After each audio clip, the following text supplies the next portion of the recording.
মই আজি অনলাইন জুয়া প্ৰমোটাৰৰ বিৰুদ্ধে এজাহাৰ দাখিল কৰি ভাবুকিৰ সন্মুখীন হৈছো। খুবেই পৰিতাপৰ বিষয় যে সমাজ বিৰোধী কাম এটাৰ বিৰুদ্ধে যদি আমি মাত মাতিব যাওঁ, মই এজন অধিবক্তা হিচাপেও ভাবুকি পাব লগা হৈছে। মোৰ হাতত প্ৰমাণ আছে। যোৱাকালি মই যিকেইজন ব্যক্তিৰ তথ্য আছিল মোৰ হাতত, সেইকেইজনৰ নাম উল্লেখ কৰি মই এখন এজাহাৰ দাখিল কৰিছিলোঁ সন্তলি আৰক্ষী চকীত। আৰু বহুত ফেচবুক বা ইনষ্টাগ্ৰাম আৰু ইউটিউব আৰু বহুত ছ'চিয়েল প্লেটফৰ্মত কাম কৰা মানুহ আছে। তেওঁলোকে অনলাইন যোগে জুৱা খেলিবলৈ কিছুমান এপছৰ প্ৰমোট কৰি আছিলে। মই বহুদিনৰ পৰাই লক্ষ্য কৰি আছিলোঁ আৰু তেওঁলোকৰ বিৰুদ্ধে মই ছ'চিয়েল মিডিয়াত মাত মাতি আছিলোঁ যে আপোনালোকে এনেকুৱা কাৰ্য বন্ধ কৰক, নহ'লে মই আইনী ব্যৱস্থা ল'ম। তো পিছত মই যোৱাকালি সন্তলি আৰক্ষী চকীত মই এখন এজাহাৰ দাখিল কৰোঁ আৰু তাৰ পিছতেই যিসকল ব্যক্তিয়ে অনলাইন গেমিং জুৱাটো প্ৰমোট কৰি আছে, তেওঁলোকৰ আত্মীয়ই মোক ফোন কৰি নানান ধৰণৰ এনেকুৱা ভাবুকি সুৰত কথা পাতিছিলে। মোৰ হাতত তথ্য আছে। তেওঁলোকে মোক, তুমি ক'ত থাকা, কি কৰি আছা, এইবিলাক বন্ধ কৰা, নহ'লে বেয়া হ'ব। মই বুজি নাপালোঁ।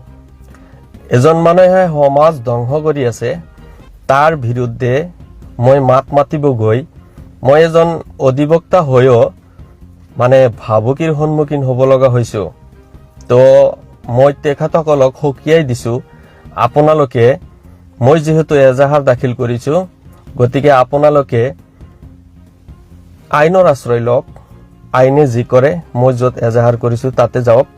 যদি কিবা মই ভুল কৰিছোঁ, আৰু মই জানো মই ভুল কৰা নাই, কাৰণ সমাজ বিৰোধী কামত যদি মাত মাতিব গৈ ভুল বুলি ভাবে, আৰু কিছুমান মানুহে মোক বহুত ফোন কল আহিছে, আপোনাৰ অসমৰ বিভিন্ন জাগাৰ পৰা মোক ফোন কৰিছে। হাজাৰৰ ওপৰত মানুহে মোক ফোন কৰিছে, কিন্তু চবৰে মই ফোন কল ৰিচিভ কৰিব পৰা নাই।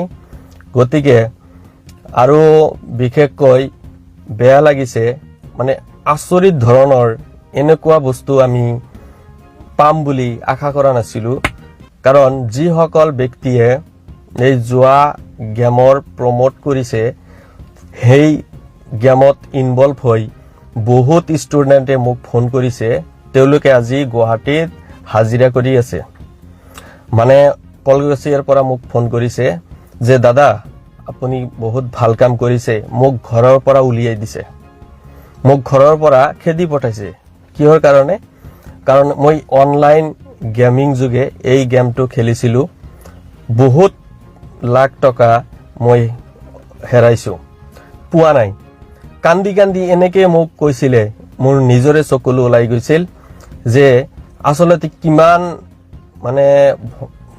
বেয়া বস্তু এইটো সমাজৰ কাৰণে।